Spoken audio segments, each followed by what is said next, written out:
तुम्ही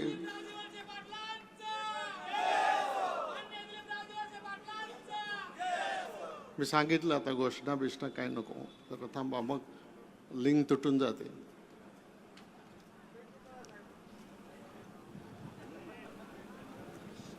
तर या सगळ्या लोकांनी कैलासवासी वल्लभशेठ बेनके यांचं नाव घ्यायचं राहिलं आणि या सगळ्यांनी या परिसराचा विचार आणि डेव्हलपमेंट करायचं काम केलं. 90ला मला संधी मिळाली, त्यावेळेला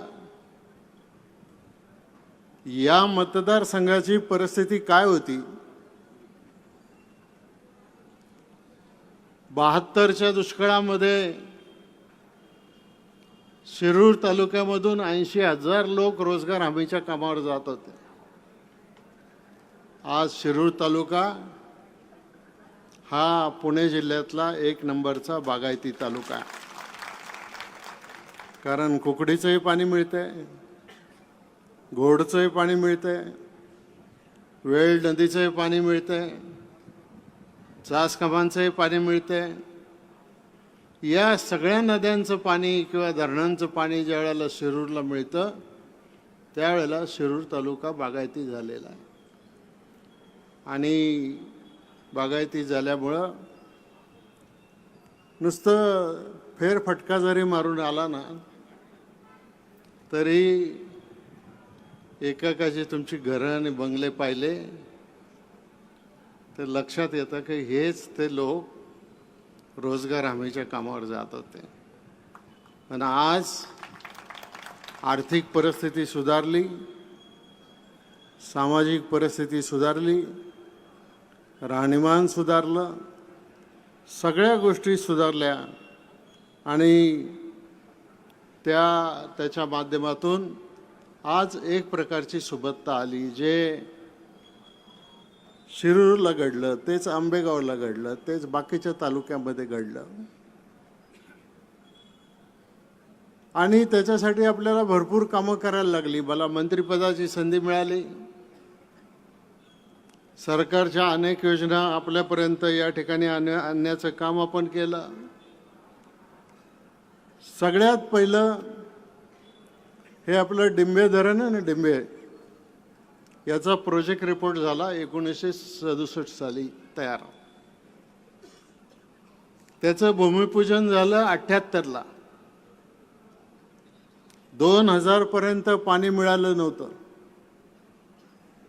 90 साली मी आमदार झाल्याच्या नंतर अधिकाधिक पैसा या प्रकल्पासाठी उपलब्ध करून देऊन त्याच्यामधून या धरणाचं पाणी या आपल्या सगळ्या भागाला कसं मिळेल आणि तोपर्यंत धरणाचं काम होईपर्यंत आम्हाला पाणी पाहिजे तर आम्हाला कोल्हापूर पद्धतीचे बंधारे द्या, ही भूमिका आपण मांडली. आणि आज या जुन्नर, आंबेगाव, शिरूर तालुक्यामधल्या 3 नद्यांवर जवळपास 65 बंधारे त्या ठिकाणी बांधले गेलेले आहेत.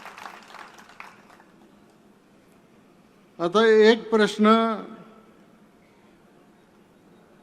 आपल्याकडे आहे की आपल्याकडं सगळाच भाग काय बागायत नाही, अजून आदिवासी भागातले बराच भाग राहिला आहे. 7 गाव पठार राहिलेलं आहे. शिरूर तालुक्यातली 12 गावं राहिलेली आहेत, आणखीन काही गावं राहिलेली आहेत. तर या सगळ्या गावांना बागायती करण्याच्या दृष्टिकोनातून आपण जे प्रयत्न करतोय ते प्रयत्न पाहिले तर उद्याच्या काही दिवसामध्ये याच्यातून सुद्धा आपण मार्ग काढू. पण तुम्हाला मी एक सांगतो, एक हिच राहिलेला होता. ज्या वेळेला कुकडीची 3री मान्यता झाली त्यावेळेला त्याच्यामध्ये असं घातलं होतं की या जुन्नर, आंबेगाव, शिरूर तालुक्यातल्या 3ही तालुक्यामधल्या 65 बंधाऱ्यांना पावसाळ्यातून एकदाच पाणी द्यायचं, नंतर पाणी द्यायचं नाही. आपण आज किती वेळा पाणी घेतो? 4 वेळा घेतो पाणी. मग 35 वर्ष ज्याच्यावर आपला हक्क नाही ते पाणी तुम्हाला मिळालं, ही कोणाची तरी ताकद असेल की नाही? आणि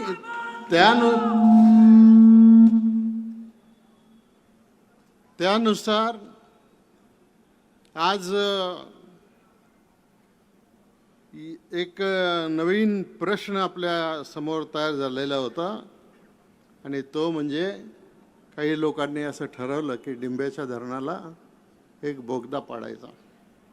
जे डिंब्याचं धरण इथे आहे, हे बॅकवॉटर आहे, हे पाणी नदीत जातं. तर नदीत वाहून जाणारं पाणी इकडं वाहून जाऊन देण्यापेक्षा इकडं एक बोगदा पाडायचा आणि ते पाणी डोंगराच्या खालून आतून पलीकडच्या धरणामध्ये न्यायचं. हरकत नाही, आपली काय हरकत नव्हती. पण मी 10 वर्ष नगर जिल्ह्याचा 10 वर्ष पालकमंत्री राहिलो. नगर जिल्ह्याचं आणि पुणे जिल्ह्याचं पाण्यावरचं भांडण कधी झालं नाही. पण जर सगळाच तोंडचा घास काढून घ्यायला तुम्ही लागले, तुम्हाला आम्ही बंधाऱ्यातही पाणी देणार नाही आणि जो बोगदा करणार होते तर बोगदा झाला ना तर 3 महिन्यात आपलं अख्खं डिंबे धरण रिकामं होईल. डिंबे धरण रिकामं झालं तर पुन्हा आपल्याला दुष्काळाचे दिवस त्या ठिकाणी पाहायला लागतील. आणि ती भूमिका आपण घेतली. ज्या पद्धतीने या नदीवर बंधारे बांधले त्या पद्धतीने सातगाव पठारला सुद्धा वेळ नदीवर बंधारे बांधले. शिरूरमध्ये सुद्धा वेळ नदीवर बंधारे बांधले. जिथं जिथं आवश्यकता आहे, जिथं जिथं शक्य आहे तिथं तिथं बंधारे बांधले आणि लिफ्टची कामं करून, चाऱ्यांची कामं करून त्याच्यामधून शेतकऱ्याला पैसे मिळवून देण्याचं काम केलं. आपण पाहिलं मध्ये माळींची दुर्घटना घडली. त्या माळींच्या दुर्घटनेनंतर आपण ज्यावेळेला माळींचं गाव नव्यानं वसवलं त्यावेळेला माळींच्या लोकांनी नंतर एक तक्रार केली की तुम्ही आम्हाला गाव वसवून दिलं पण आम्हाला प्यायला पाणी नाही, आम्हाला कुठून तरी पाणी आणावं लागतं. लगेच आपण त्याच्यामध्ये लक्ष घातलं आणि पायरडो नावाचा तलाव हा माळींच्या तिथं आपण आसाण्याला मला वाटतं तो तलाव तिथे केला आणि त्या तलावातून सगळ्यांना पाणी द्यायची भूमिका आपण त्या ठिकाणी घेतली. तर हे जे लागेल ते मिळवून देण्याचं काम करायचा प्रयत्न केला. थिटेवाडीतला गाळ काढायचा कार्यक्रम आपण हातात घेतला. निगोडवाडीच्या पांडवदऱ्याच्या तलावाला आता मान्यता मिळालेली आहे आणि कलमोडीचा प्रकल्प जो आपल्या सातगाव पठारसाठी महत्त्वाचा आहे त्याला सुद्धा सुधारित मान्यता आता 210 कोटीची मिळालेली आहे आणि त्याच्यामधून आपण पुढं पाणी आणणार आहे, ज्याचा फायदा आंबेगावला पण होईल, खेडला पण होईल, शिरूरला पण होईल. या तिन्ही तालुक्यामध्ये याचा फायदा होईल आणि हे काम आता आपल्याला सरकारमध्ये करायचं झालं. इमारती भरपूर बांधल्या, गावोगाव इमारती बांधल्या आणि जी मुख्य कामं आता अजून राहिलेली आहेत. कोणी म्हणतं 35 वर्षात तुम्ही काय केलं, 35 वर्षात का नाही केलं? अरे बाबा, 35 वर्षाच्या पूर्वी माझेच वडील कैलासवासी दत्तात्रय वळसे पाटील या तालुक्याचे आमदार होते. त्यांचं काही योगदान आहे ना याच्यात. आणि मग हे सगळं योगदान लक्षामध्ये घेऊन आज आपण जशी वळसे पाटलांनी 1974ला शहरात बँकेची स्थापना केली, आज 27 शाखा कार्यरत आहेत आणि 750 कोटी रुपयाचं कर्ज वाटप त्या ठिकाणी आहे. पाणी आलं, तुम्ही कष्ट करायला लागले. शेतकऱ्यांनी ऊस लावला, ऊस घालायचा कुठं? म्हणून भीमाशंकर सहकारी साखर कारखाना आपण सुरू केला. भीमाशंकर सहकारी साखर कारखाना शिवाजीराव, बरं झालं तुम्ही जरा बाजूला उभे राहा. कोण मला कोणापासून भीती नाही.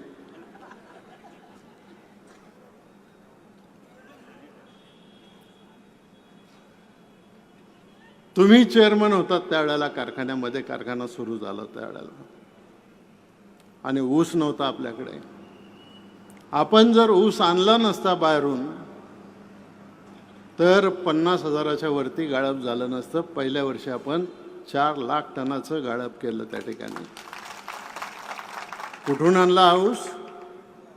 हा ऊस सगळा नगर जिल्ह्यामधून, नेवास्यापासून तो ऊस आणला. वाहतुकीचं भाडं जास्त द्यायला लागलं, आणि वाहतुकीचं भाडं जास्त द्यायला लागलं म्हणून कारखाना तोट्यात गेला. 18 कोटीत कारखान्याला तोटा झाला.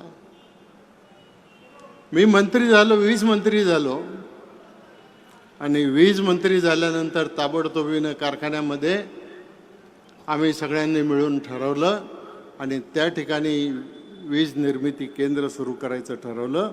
वीज निर्मिती केंद्र सुरू केलं. सरकारच्या बरोबर करार केला. MSEBला वीज विकली, आणि त्याच्यामधून हे 18 कोटीचं कर्ज 2 वर्षामध्ये फिटलं. आता चेअरमन कोण आहे काय आहे, तोपर्यंत थोडी अदलबदल इकडं झालेली होती, पण कर्ज फिटलं. आता उद्या जर दिलीप वळसे पाटील किंवा आणखीन कोणी जर दावा करत असेल की माझ्यामुळं कर्ज फिटलं, तर बाबा एक नवीन कारखाना काढ आणि त्याचं कर्ज फेडून दाखव.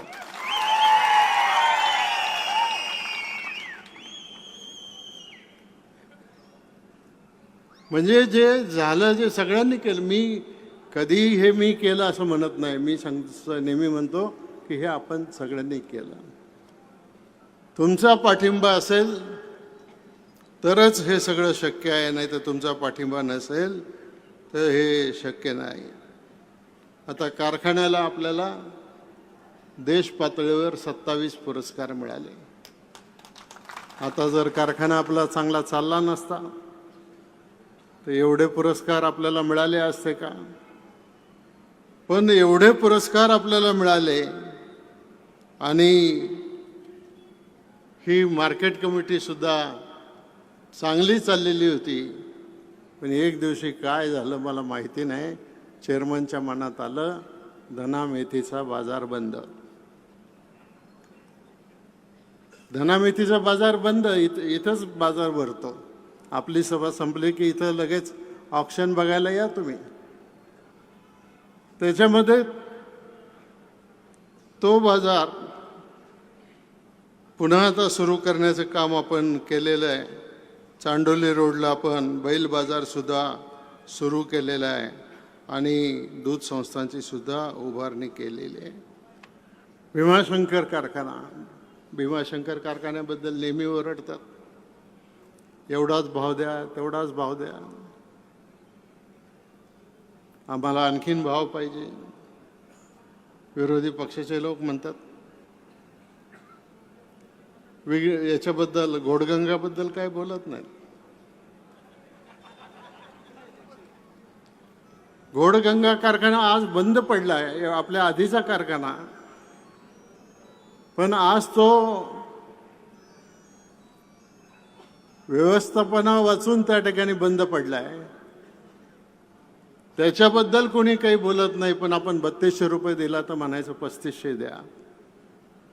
शेतकऱ्यांना तापवायचं, शेतकऱ्यांना उपोषणाला बसवायचं, कोणाला काही ना काही सांगायचं. या सगळ्या गोष्टी महत्त्वाच्या आहेत. शिक्षणामध्ये आपण लक्ष घातलं. अनेक आश्रमशाळा काढल्या आपण. आदिवासी मुलांसाठी वसतिगृह काढली. घोडेगावला इंग्रजी माध्यमाची शाळा काढली.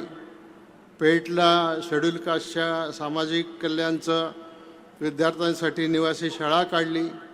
गोडेगावला मुलींच्या वसतिगृहाला मंजुरी दिली.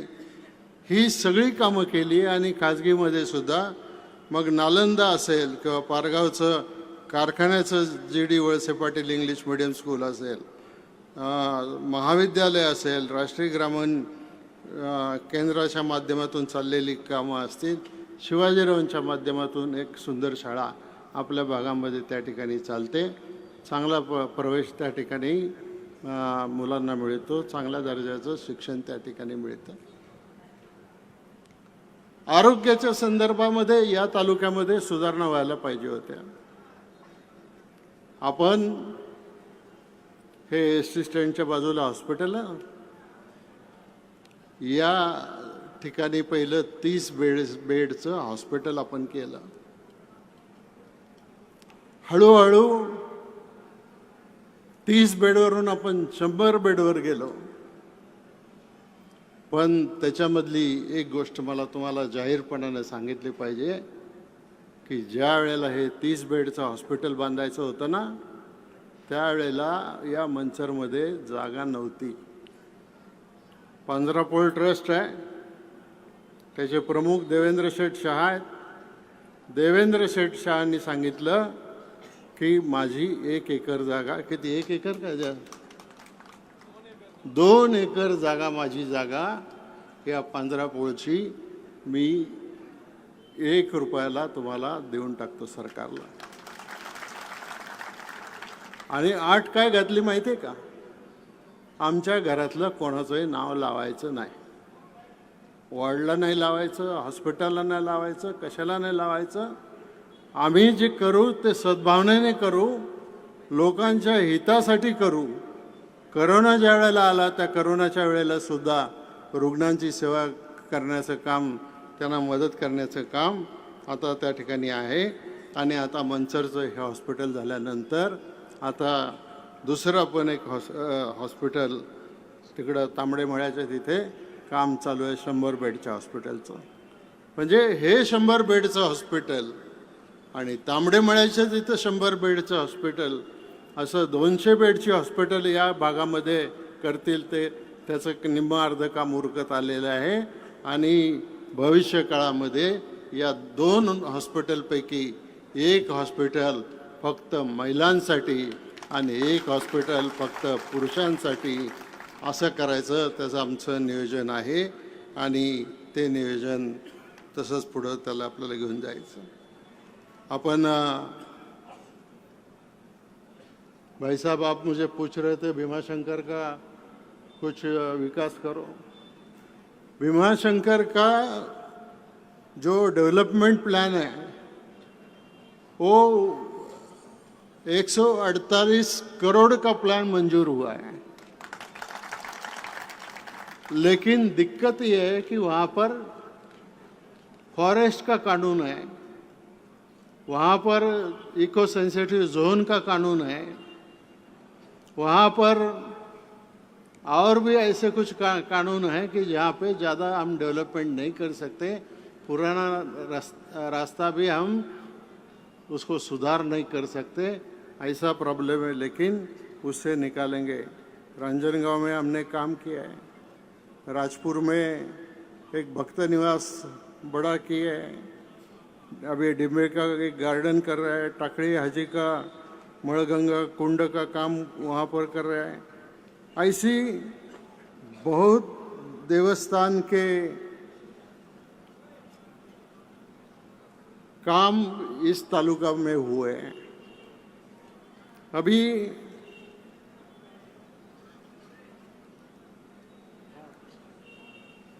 प्रशासन में भी काफ़ी चीज़ें की है. आम्ही मनसरला प्रांत ऑफिस आपल्याकडे नव्हतं, प्रांत ऑफिस आपल्याकडे आणलं, त्याची इमारत बांधली आपण. गोडेगावला तहसीलदार कार्यालयाला जागा नव्हती, तहसीलदार कार्यालयाचं आपण जागा मिळवली आणि तिथं इमारत बांधली. पंचायत समितीची नवीन इमारत बांधली. गोडेगावला कोर्टाची इमारत बांधली. मंचर पोलीस स्टेशनला, गोडेगावला आणि मंचरला पोलिसांना राहायला निवासस्थानं त्या ठिकाणी आपण ती तयार केली. मंचरच्या एस टी डेपोची मागणी आपली खूप दिवसापासूनची मागणी होती, ती मागणी त्या ठिकाणी पुरी करायचा प्रयत्न केला. आणि आता हे समोरचं जे एस टी स्टँड आहे ना, ते जुनं एस टी स्टँड पाडून तिथं एक अत्याधुनिक एस टी स्टँड करायचं नियोजन माझं आहे. आणि त्याचा फायदा हा जास्तीत जास्त गरीब लोकांना त्या ठिकाणी झाला पाहिजे, एवढंच मी सांगतो. आणि घोडेगावला देखील असंच एक बस स्थानक बांधायला मंजुरी मिळालेली आहे. रांजणगावला नवीन पोलीस उपविभाग सुरू झालेला आहे. घोडेगावला तालुका कृषी कार्यालयाला मंजुरी मिळालेली आहे. आणि मंचरचे लोक आहेत का इथं? हात वर करा बरं, किती मंचरचे लोक आहेत? मंचरचे कमी लोक आहेत का काय?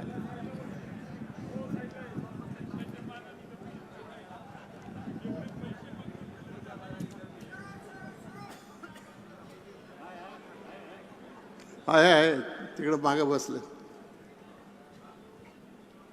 या मंचर ग्रामपंचायतला कधी 1 रुपया मिळत नव्हता.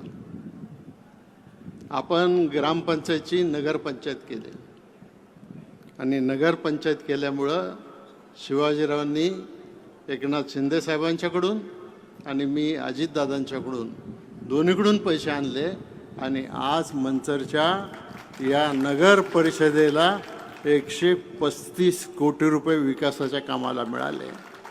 तो CEO मला येतो आणि मला विचारतो काय काम करू. म्हटलं आता तू शोध जागा, तुला पैसे पाहिजे होते पैसे दिले, काय कामं करायची ते करा. मंचर शहराचा चेहरामोहरा बदलला पाहिजे आणि तो चेहरामोहरा बदलण्याचं काम आपण सगळ्याच ह्याच्यामध्ये करतो आहे. आता दळणवळणासाठी अष्टविनायक मार्ग झालेला आहे, बेला जेजुरी मार्ग झालेला आहे. आणि आता एक नवीन रस्ता आपण हातामध्ये घेतलेला आहे, आता तो मंजूर झालेला आहे, ज्याच्यामध्ये अवसरी फाटा म्हणजे गायमुखापासून तर पारगाव, पिंपरखेड, जांबूत, वडनेर, टाकळी हाजी, मलठण, गणेगाव खालसा, शिक्रापूर हा नवीन कॉन्क्रीट रस्ता आपल्याला करायचा आहे. आणि याच्यासाठी रक्कम मंजूर झालेली आहे 416 कोटी रुपये. आता 416 कोटी रुपयाची रक्कम मंजूर झालेली आहे. हा रस्ता ज्या वेळेला होईल त्यावेळेला जसा बेला जेजुरी रस्ता झाला किंवा हा अष्टविनायकचा रस्ता झाला, त्यावेळेला हा सुद्धा रस्ता त्या ठिकाणी झाल्यानंतर आपल्याला सगळ्यांना एक चांगली सुविधा त्या ठिकाणी मिळू शकेल, एवढंच मी या निमित्ताने सांगतो. विजेच्या बाबतीत तर तुम्हाला कसं काही सांगायला नको. विजेच्या बाबतीमध्ये बऱ्याच गोष्टी आपण केलेल्या आहेत. आज नळ पाणी पुरवठा योजनांची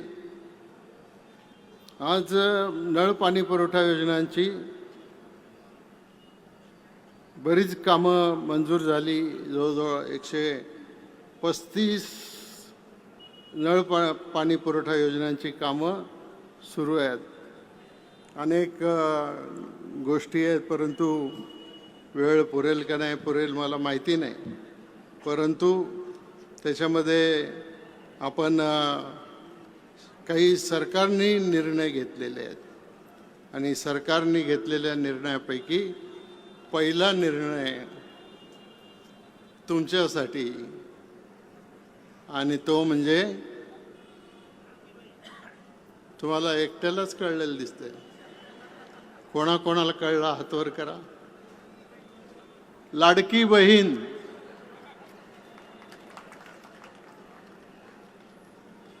सरकारने दर महिन्याला 1500 रुपये द्यायचं ठरवलेलं आहे या सगळ्या भगिनींना. आणि आंबेगाव तालुक्यामध्ये 63,069 महिलांनी याचा लाभ घेतलेला आहे आणि शिरूर तालुक्यामध्ये 37,390 महिला याचा लाभ घेत आहेत. महिला सन्मान योजना एक काढली, महिलांना ST-साठी अर्ध तिकीट त्या ठिकाणी देण्याच्या संदर्भातली भूमिका घेतली. बळीराजासाठी एक योजना काढली, बळीराजाला सुद्धा 7.5 हॉर्सपावर पर्यंतची मोटार विजेचा मोफत पुरवठा करायचं त्या ठिकाणी ठरवलं आहे. आणखीन एक गोष्ट मला मुद्दाम आपल्या लक्षात आणून द्यायची, अवसरीचं जे इंजिनिअरिंग कॉलेज आहे ना, त्या अवसरीच्या इंजिनिअरिंग कॉलेजच्या बाजूला त्या ठिकाणी एक सभागृह आपण बांधलेलं आहे. 14 कोटी रुपये खर्च करून सभागृह बांधलं. पुण्यात सुद्धा असं सभागृह नाही. असं सभागृह आपण त्या ठिकाणी बांधून अनेक कार्यक्रम त्या ठिकाणी आपण केलेले आहे. इंजिनिअरिंग कॉलेज केलं आपण. इंजिनिअरिंग कॉलेजला 200 कोटी रुपये खर्च झाला आणि त्या 200 कोटीमध्ये आजपर्यंत 6000 मुलं आणि मुली इंजिनियर त्याच्यामध्ये झाल्या. आणि त्या इंजिनियर झालेल्या सगळ्या मुलींनी मुलींनी आणि मुलांनी आज पुण्याला, मुंबईला किंवा परदेशामध्ये कुठं ना कुठंतरी जॉब किंवा व्यवसाय त्या ठिकाणी केलेला आहे. आज माळींची दुर्घटना घडली, त्यावेळेला 151 लोक दगावले. आपण सगळे धावून गेलो. समाज कुठला आहे त्याच्यापेक्षा हे आपले भाऊबंद आहेत म्हणून आपण धावून गेलो. आणि माझ्या बाबतीत तर मला पाणी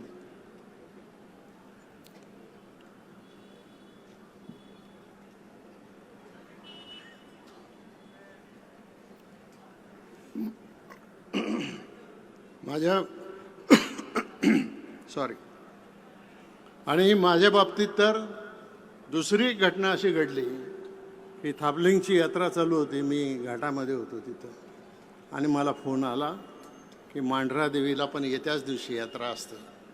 तर मांढरा देवीला चेंगराचेंगरी झाली आणि 200 ते 250 माणसं चिंगरून मृत झालेली आहेत.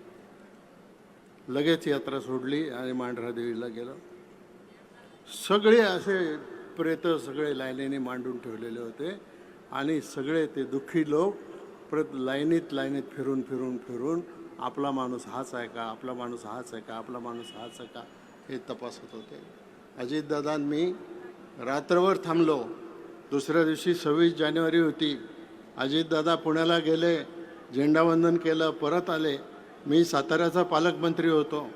मी साताऱ्याला गेलो, झेंडावंदन केलं आणि लगेच परत आलो. म्हणजे किती कठीण परिस्थिती येऊ द्या, त्या परिस्थितीमध्ये आपल्याला आपली कामं करायची ही सगळी भूमिका त्याच्यावर आहे. आता अजून बऱ्याच गोष्टी आहेत पण वेळ आता आपल्याकडं कमी राहिलेला आहे आणि म्हणून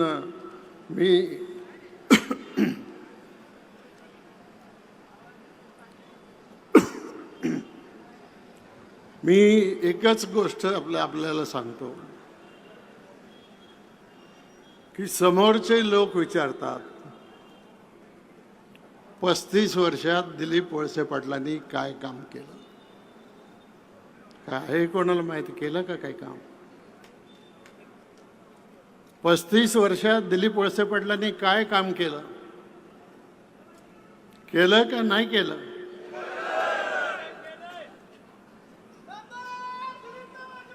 आणि मग या लोकांनी ज्यांनी मला 35 वर्षात काय काम केलं हे विचारतायत त्यांना मी विचारतो की तुम्ही कशा करता उभे राहिले, तुम्ही काय काम करणार आहे ते पहिलं जनतेच्या समोर मांडा आणि मग जनतेची मतं त्या ठिकाणी तुम्ही मागायचं.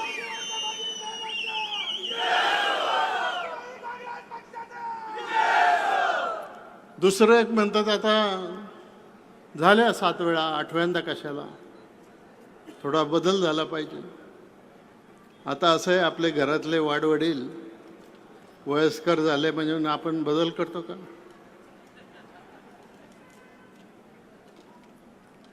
किती वय झालं त्यांचं तरी आपण त्यांना सांभाळतो त्या ठिकाणी. आणि इथं तर काय फक्त पदासाठी नाही आहे, इथं ही जी सगळी कामं सांगितली या कामांसाठी त्या ठिकाणी आपण ही गोष्ट त्या ठिकाणी करतोय.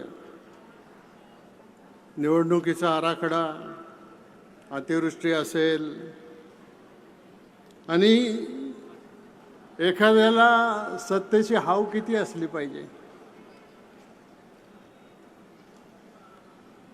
मागची कारखान्याची निवडणूक झाली, साखर कारखान्याची, भीमाशंकर. पॅनल आपलं निवडून आलं. त्याच्या आधी 10 वर्ष यांना चेअरमन केलं होतं. तिसऱ्यांदा आता पॅनल निवडून आल्यावर मला त्यांना सांगायचं होतं की आता तुम्ही थांबा म्हणून, पण डायरेक्ट कसं सांगायचं.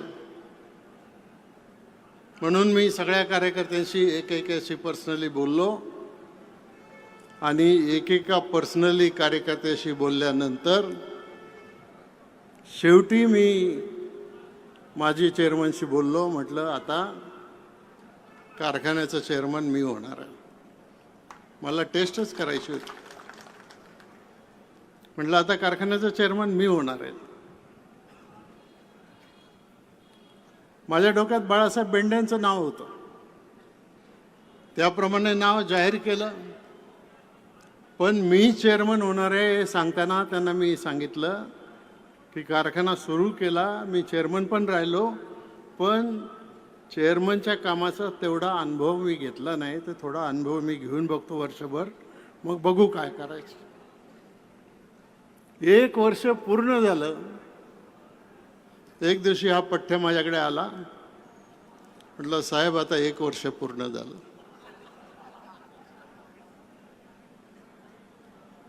मी म्हटलं मी काय राजीनामा नाही देणार आहे. ते म्हटलं मग तुम्ही असं करा, तुम्हाला जर राजीनामा द्यायचा नसेल तर बाळासाहेब बेंडेंचा राजीनामा घ्या, तुम्ही चेअरमन व्हा आणि मला व्हाईस चेअरमन करा. म्हणजे चेअरमन राहिलेला माणूस व्हाईस चेअरमन व्हायला त्या ठिकाणी तयार होतो. याला म्हणतात सत्तेची हाव. आणि त्याच्या पाठीमागं काहीतरी कारण असल्याशिवाय हे सगळं होत नाही. आणि म्हणून माझी आपल्याला एकच विनंती आहे की आपण सगळ्यांनी या निवडणुकीमध्ये गहाळ राहू नका. सगळ्यांनी मनापासून तुम्ही घेतलेलंच आहे. आपल्याबरोबर यावेळेला आपण एकटे नाही आहोत नुसतं. आपल्याबरोबर भारतीय जनता पक्ष पण आहे, आपल्याबरोबर शिंदे सेना पण आहे, आपल्याबरोबर आदिवासी समाजातले सगळे लोक आहेत, आपल्याबरोबर बाकीचे सुद्धा सगळे लोक आहेत. आणि हा जो अथांग महासागर अजूनही लोक येतातच आहे. त्यांना त्या ठिकाणी जागा कदाचित मिळत नसेल पुढं सरकायला, म्हणून सगळे लोक अजूनही येतातच आहे.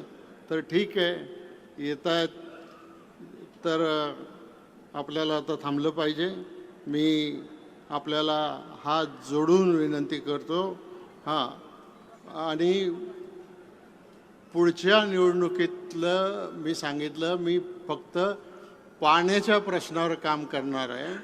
आणि मी ज्या वेळेला प्रत्येक गावात जातो तेव्हा आमच्या महिला येतात, साहेब आम्हाला अस्मिता भवन पाहिजे. तर मी सांगतो की पुढच्या 5 वर्षात आंबेगाव शिरूर तालुक्यातलं एक सुद्धा गाव शिल्लक राहणार नाही की ज्याला अस्मिता भवन नाही. तुम्हाला प्रत्येक गावाला अस्मिता भवन त्या ठिकाणी बांधून दिलं जाईल, एवढं मी आपल्याला या निमित्ताने सांगतो. आपण सुद्धा त्याच्यातून व्यवसाय करून पुढे चला. धन्यवाद. जय हिंद, जय महाराष्ट्र.